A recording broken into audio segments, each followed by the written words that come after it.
All right, Alistair, I've been looking forward to this episode of our Leaders Who Care because it gives me a chance to, play and have fun with the words like let's sail through it, let's cruise along, whatever. We'll think of some others as we go along. The stern of the boat, or whatever stuff like that. But welcome to the Leaders Who Care series. Thank you so much, Mark. Yeah, I'm looking forward to our conversation today. Plus, I got to throw in also being from Canada, we're kind of like Commonwealth brothers at the same time. So I got to promo that a little bit too. So, but always the best place to start. I think this is going to be super interesting. Unique type of background you have for our audience to hear about, and because most people think of like yachts too expensive for me to even think about, and boat, they can't necessarily. But I think there's so much fun and value in what you're doing that I think it'll be really appreciated by our audience. So, but best place to start. If you can, and I have to really emphasize this to men all the time, especially, if you can tell us a little bit about you without the business part yet, we'll get into that. But where you're from originally, where you are now, maybe family, other interesting points, maybe something you've never told anybody you want to reveal to the world now. That's always fun. You don't have to, but it's always fun what people come up with. So tell us about you. Yeah, thanks again, Mark, for having me today. Yeah, so my name is Alastair Callender. I'm originally from the south of England, about an hour and a half from London. And I grew up in a beautiful natural harbour called Chichester Harbour. And that allowed me to be on a boat most days of my life. And so I grew up 300 yards from the local sailing club. And when the tide went out, we couldn't sail. I then went on a little rowing boat in a mill pond. So we were still on the water until the next day we could go sailing again. So yeah, I was always in a boat. And so that was where I grew up and with my brother and parents. And then I also loved design at school. So it was a natural fit when I realized there was a profession in yacht design. And so at the age of 15, I was very fortunate to go to a careers talk from one of the foremost yacht designers in the world. And he was speaking to our group at school, and he opened my eyes to an extraordinary industry of super yachts. And I couldn't believe you could combine my passion for boats and yachts, as well as my passion for design. And so then I went to university Well, we'll get in into the that. Let middle. me Okay. pause you for a second. I'm really good Yeah. at interrupting, by the way. Well, pause you for a second. I mean, that's fascinating because as a kid, you had experience that most people wouldn't have that type of experience, and which obviously got you interested in it. Are you a good swimmer? Yeah, I've always enjoyed any sort of water sports. So swimming, sailing, windsurfing, rowing, all the above really, and water skiing and stuff. So yeah, always been on the water or in the water. And is your family, your brother, other parts of family all into it too? Yeah, that's right. So growing up so close to the sailing club, sort of in the blood really. I can't remember being taught to sail. Apparently I was three. But yeah, so dad got a little sailing dinghy, 14-foot sailing dinghy, where we learned to sail. And what's been really special is being able to now take my kids on the same sailing boat, wearing my old Wow. life jacket with my dad. So three generations on the same boat. What is that? 35 years later. I hope the life jacket still works. Debatable. Those are great. Yeah. No, we got some new ones again. Oh, good. Threaten the kids around or whatever that try this, hopefully it works type of thing. That actually is pretty cool tradition. It's pretty neat to be able to do that generation to Mhm. generation on and things of that nature. That's amazing. So as a kid, you did a lot of that. Were you entrepreneurial, oriented too? Did you do all the reading? Did you do sports, music? What were you into? Yeah, yeah, sort of all the above, really. I suppose I've always been entrepreneurial. My brother and I used to do mill pond cruises and mill pond crossings for 20p or 50p at the time to Uh-huh. save up the pennies. So that was fun on my little rowing boat. My dad's still got the sign hanging up in his garage at home, which is funny, from when we were sort of 7 and 5. And then, yeah, on the other sort of creative side, um, my background, I was a music scholar. I used to play the clarinet and the bassoon, and head of the school symphony orchestra and things. So, yeah, really enjoyed the musical side of things. I was always in an orchestra or a choir or a band or something at school most days. And yeah, it allowed us to I suppose looking back at it, is very good for discipline and learning how to like focus and do something and commit to it and be quite regimented. And I think I'm using those skills certainly when I'm standing today and giving speeches in front of people. I know it's helped when I used to give solos with my bassoon or clarinet in front of 600 people when at the age of 10 or something. And I think that definitely looking back has helped a lot over the course of that time. Yeah, that's brilliant. There's a reason I asked that question because I always find threads from kids, even their young times that have gone through with that teach them certain skills or got them interested in something that maybe they wouldn't have gotten interested in. Um, and even from I have a friend who's worked with a lot of presidents on education even, and he's now working on from birth to three. What kids learn from birth to 3 years old is incredible, and how important it is for the future. You could have even ended up becoming a piano player on a cruise line too. Yeah, different career path. Exactly. Yeah, Somebody to drop back on in case this doesn't work out type of thing. yeah, You started talking about education. You have a pretty unique education too. Is it Cranley School Business Studies and music scholar there? And then you even got a bachelor's at Coventry, a bachelor's in boat design with professional enhancement. I picked that up. yes. Can you share about that a little bit? And then at the time, if you look back, what were you envisioning? What were you envisioning for yourself? Yeah, I think I'm quite fortunate, and I sort of knew very early on from that sort of careers talk when I was 15 years old. I always wanted to work in the yacht industry. Originally through sort of foray into the design space. I've since moved into other areas, which we'll talk about later. But when I was at school, I loved design and I loved business, so I did quite a lot of that. And um, when I was at university in the Midlands of England, called Coventry, it's the world leader in automotive design, and they stemmed off from the automotive design course this boat design BA honours with professional enhancement. So I got a first class degree from Coventry. It was a 4 year degree. My third year, I went to work for a shipyard called Princess Yachts, which is based in southwest England. So it was great as a young student to have some of my designs being built and being used. And to this day, if I go on a Princess 42 or a 72, it's really fun seeing my old designs Wow. out there. So that's what I did at university, and I really enjoyed that element of my time. And prior to university, I did a gap year, and I taught water sports and sailing in Greece. So that was a fun sort of summer job before committing to a long-term university degree. Was that in Mykonos, Santorini, or Athens? It was on the west coast of Greece near Corfu, but on the Right. mainland, a beautiful little harbor called Civita. That must have been tough. Wow. Well, did you play sports then? Other sports? Yes, yeah, that's right. I enjoyed sports growing up. So obviously sailing every day of the summer, but also I got involved with rugby and Mm, tennis and hockey, field hockey, as opposed to the ice hockey right. in Canada. So yeah, lots of different sports and golf and all sorts of things.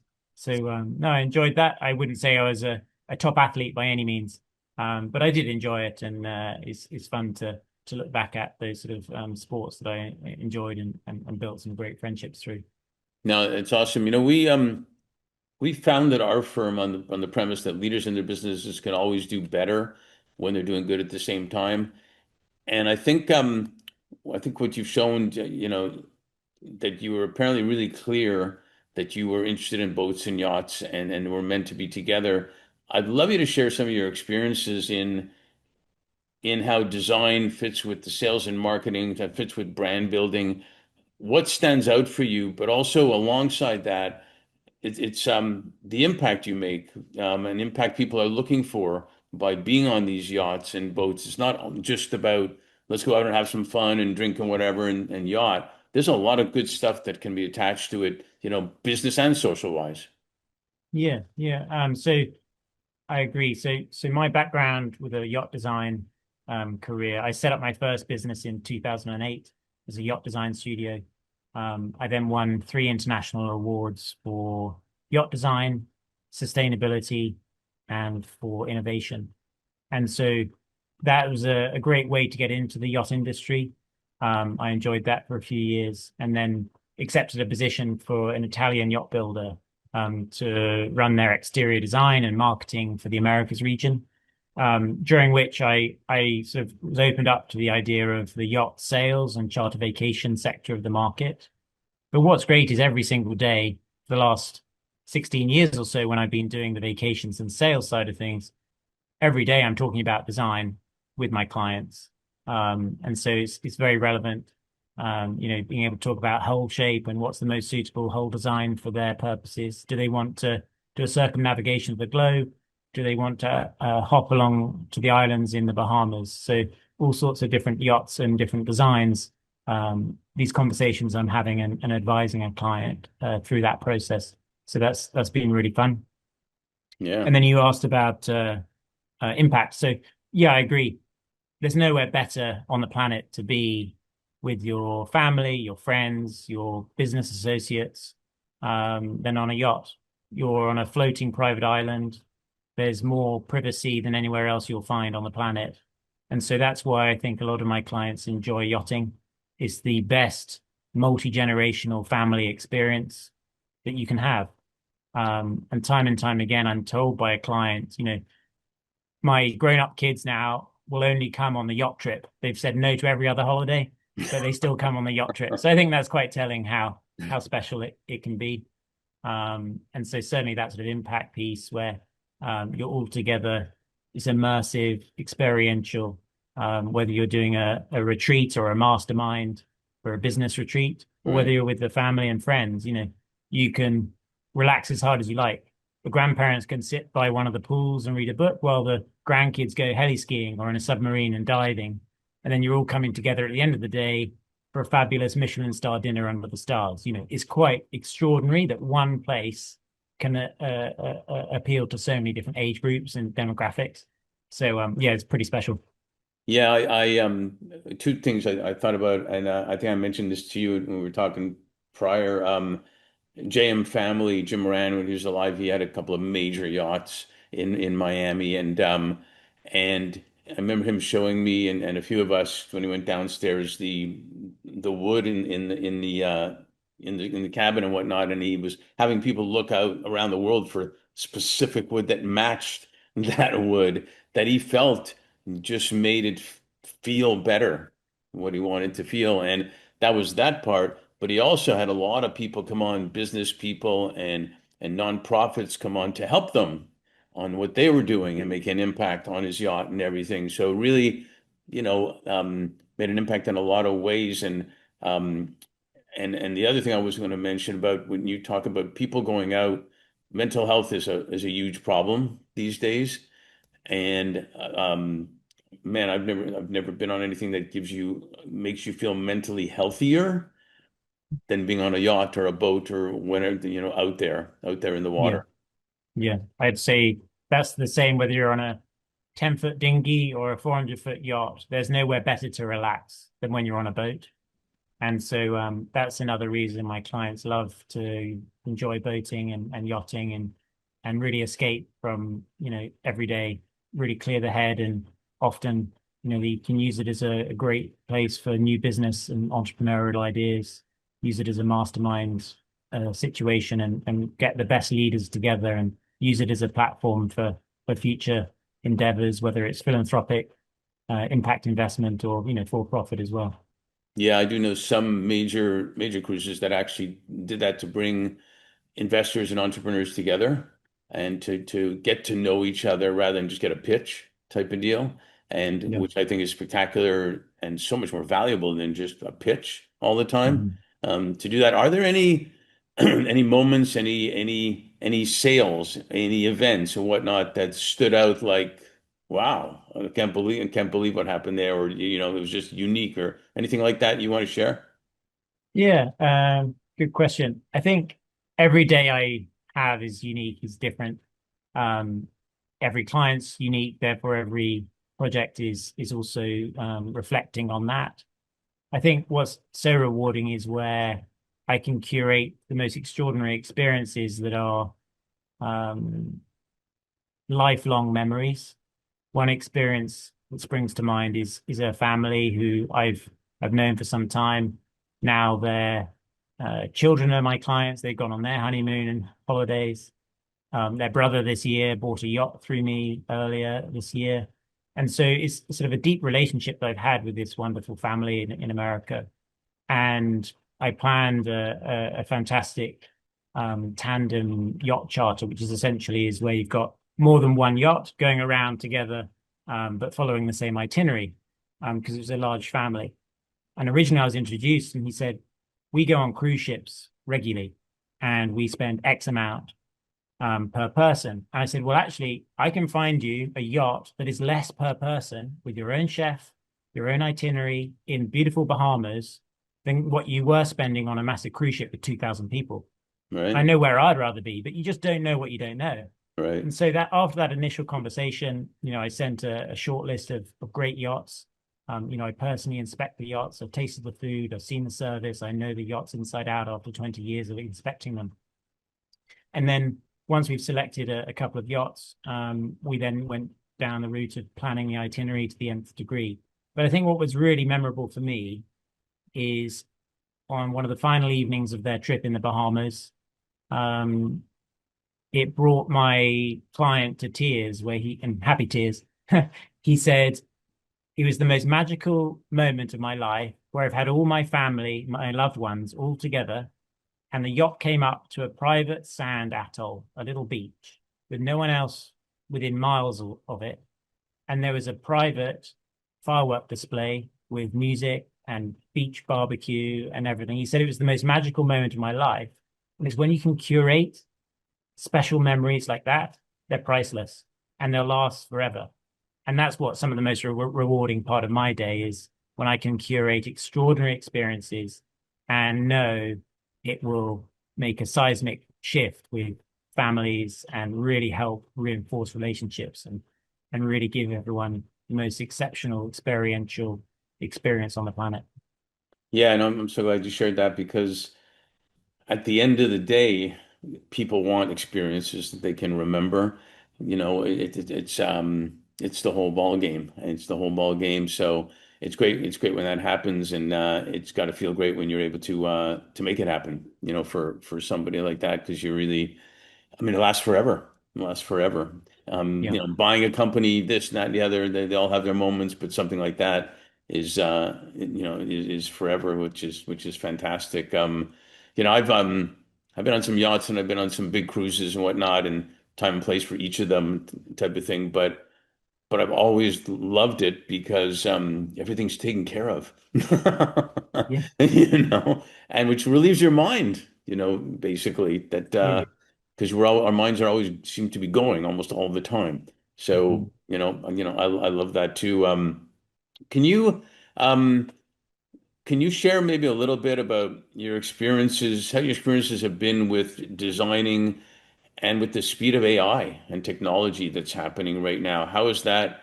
Um, how have you found that your families, your clients have changed with that, if you will, and boat design has changed, or in some ways, and just the industry has changed with all the technology that's happening, positive and negative. Yeah. Yep. So since I suppose 2005, I've been involved with yacht design, different software, different computer CAD programs, and it's changed a huge amount since 2005, 2009, when I was studying yacht design. Um, a process that might have taken a few weeks to build a 3D CAD model, computer aided design model, for a concept, today can take a few seconds, literally minutes with an AI agent. Right. And so when it's not going to replace creativity, but it's certainly going to speed up the creative concept generation and process. Um, I think every industry will be impacted and already is being impacted by AI. I'm no expert by any means, but some of my clients are, and they've told me how it's going to make a huge paradigm shift in so many different industries. And the yacht industry is not agnostic to that. You know, it's not separate from that. So I think certainly it's going to impact yacht design, hopefully for the better, where things can be done more efficiently, a faster yet higher quality process. But I think ultimately the luxury industry will remain the highest level of service and that touch point that people want. If you're spending $1 million on a yacht vacation, you don't want AI to plan it for you. You want a human being at the other end of the phone if, heaven forbid, something goes wrong. And I think when you're at the luxury end of any market, the more human interaction is needed to maintain that experiential quality service. And that's not to say AI can't help, and I think Sure. it very much already is. But that's more on sort of the processes and the systems as opposed to the human relationship. I always say I'm in the relationship business. I happen to be a yacht advisor and maybe a philanthropic advisor these days, but certainly people want to work with a human being. I think that couldn't be more different today than it was. So I think to answer your initial question about design, I think people still want to work with the world's best designers, a human being. And of course, design development and concept generation will inevitably change with AI, but I think ultimately you'll still have the need for and the want for a human being.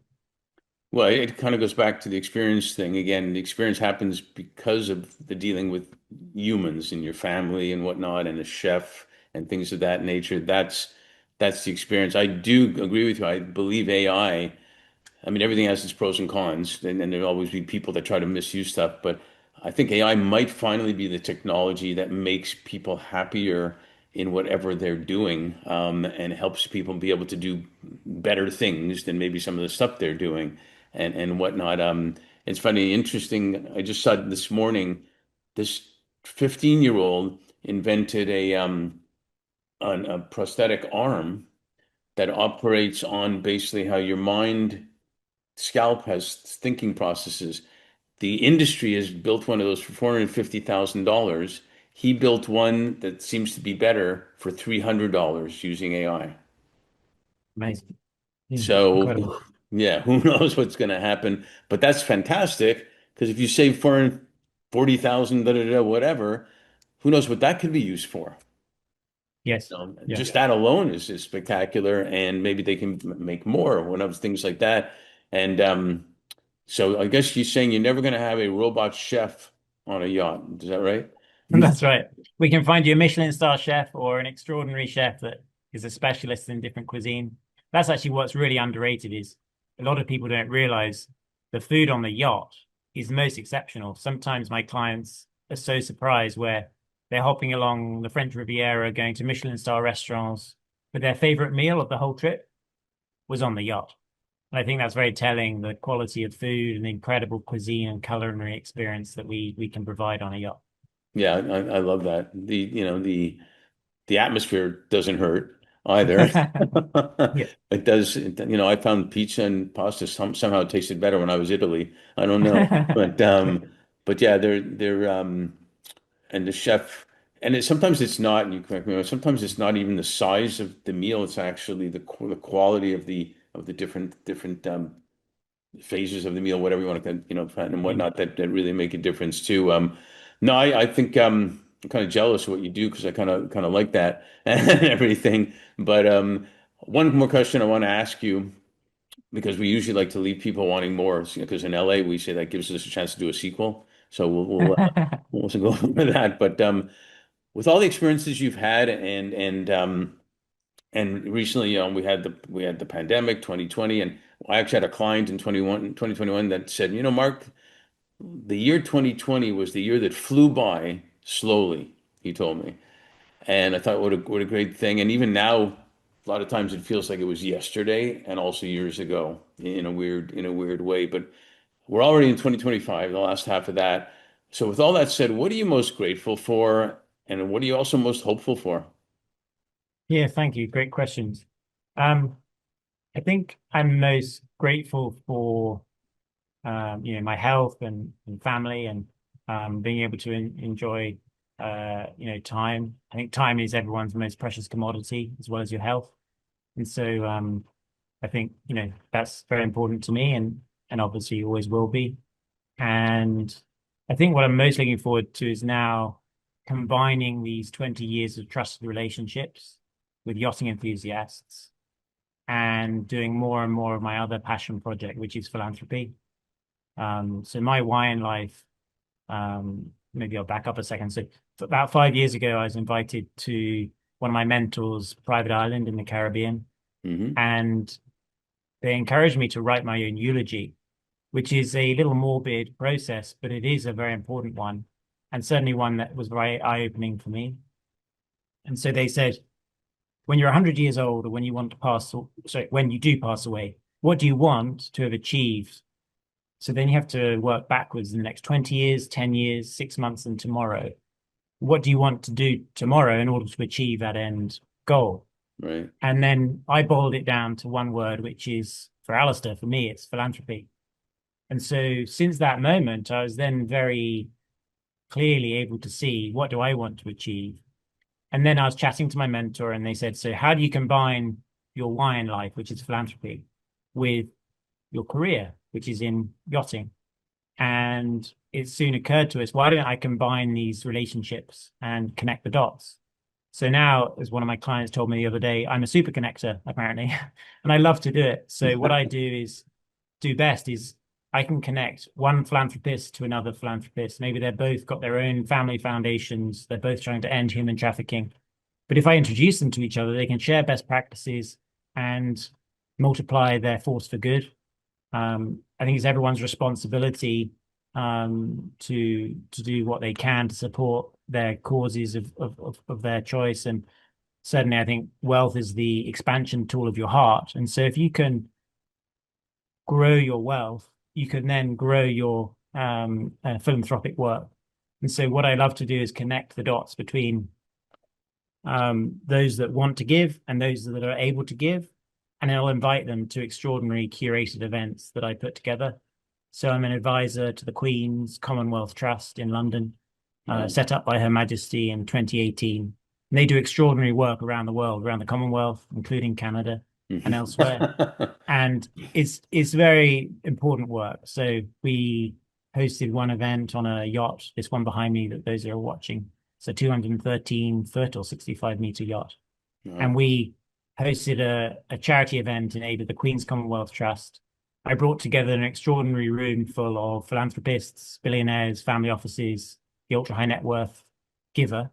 And I was able to shine a light on an extraordinary charity. She came over from Zambia to talk about how her charity has saved 13,000 kids from being trafficked so far. And that's very powerful. And then when she told us that she herself was trafficked by her own father, it's very, there wasn't a dry eye in the room. Right. And everyone wants to give when you hear these extraordinary young social entrepreneurs. So that's what I do best, is where I can put the right people in front of the philanthropist. I hosted a lunch last year at the United Nations. I'm an advisor to the United Nations Foundation. And again, I was able to host some philanthropists to learn about the great work that they're doing. This event was in aid of children refugees and providing healthcare and medication. And what's really humbling and it's a sort of serendipitous moment where I invited lots of trusted contacts and clients. And one of my guests said, yes, please, I'd love to come. I said, fantastic. Here are the details. He said, but do you know why I'm so keen to come? And I said, no, do share with me. And he said, I'm a child refugee. And there's moments like that in life where you can't begin to imagine the impact. But if Right. I can bring the right people in the room to learn from extraordinary charities. For me, that's my why and my passion. So sorry, in a long-winded way, that's what I want to do in the future, and that's what I'm excited about most. No, I definitely appreciate you sharing that because we feel the same way in a lot of the stuff that we do. And so it's great to hear like I was a refugee, or it's not great to hear I was trafficked, but being out of trafficked. And Mhm. very often we don't spend the time to put ourselves in someone else's shoes, if you will, or to think about things more personally, like I wonder if that was me or my mom or my sister or whatnot, and make it more real rather than just a fleeting comment and oh yeah type of deal. So I really appreciate you sharing that and what you do, and I'm grateful you are a leader who cares actually, which is cool, and that's what I'm hopeful for too, because you'll keep caring and doing that. So thanks for joining us, and keep making a difference. Thank you, Mark. I enjoyed chatting today. Thank you for listening to the Brand Called You videocast and podcast, a platform that brings you knowledge, experience, and wisdom of hundreds of successful individuals from around the world. Do visit our website www.tbcy.in to watch and listen to the stories of many more individuals. You can also follow us on YouTube, Facebook, Instagram, and Twitter. Just search for the Brand Called You.